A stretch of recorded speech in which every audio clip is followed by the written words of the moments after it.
गुणोत्तर व प्रमाण रेशो अँड प्रपोर्शनचा हा क्वेश्चन आहे. त्या क्वेश्चनमध्ये काय लिहिलं आहे, एका गावात पुरुष व स्त्रियांचे प्रमाण 9:8 या प्रमाणात आहे. पुरुषांची संख्या ही स्त्रियांच्या संख्येपेक्षा 500ने जास्त आहे. 500ने जास्त आहे. तर पुरुष व स्त्रिया यांची एकूण संख्या किती?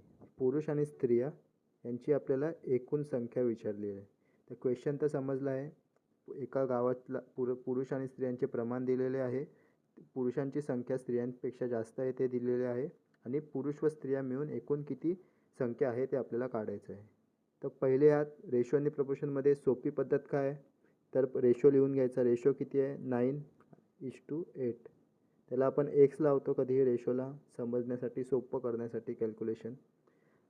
तर 9x काय झाले, हे मेल झाले, मेल पुरुष, आणि स्त्रिया काय झाले, फिमेल, हे किती झाले, 8x झाले. आपल्याला क्वेश्चनमध्ये महत्त्वाची गोष्ट कोणती दिली आहे, पुरुष व स्त्रियांची संख्या त्यांचा डिफरन्स किती आहे. म्हणजे पुरुष कितीने जास्त आहेत स्त्रियांपेक्षा नंबर्समध्ये, ॲक्च्युअलमध्ये 500ने जास्त आहेत, पण रेशोमध्ये कितीने जास्त आहेत, तर रेशोमध्ये 1xने जास्त आहेत. म्हणजेच आपण बोलू शकतो या 1xची व्हॅल्यू ॲक्च्युअल संख्येमध्ये 500 आहे.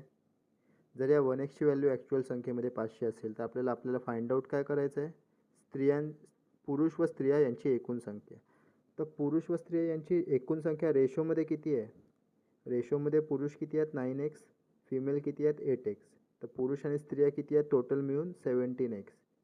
तर 1xची व्हॅल्यू 500 असेल तर 17xची व्हॅल्यू काय येणार, 500 गुणिले x, 500 गुणिले 17, 500 गुणिले 17. तर 500 गुणिले 17 आन्सर काय येणार, शेवटी 2 शून्य, 17 पाची शेवटी 5 येणार, 17 पाची 85. तर डायरेक्ट आन्सर पण लिहू शकता तुम्ही, किंवा 17 पाची 85.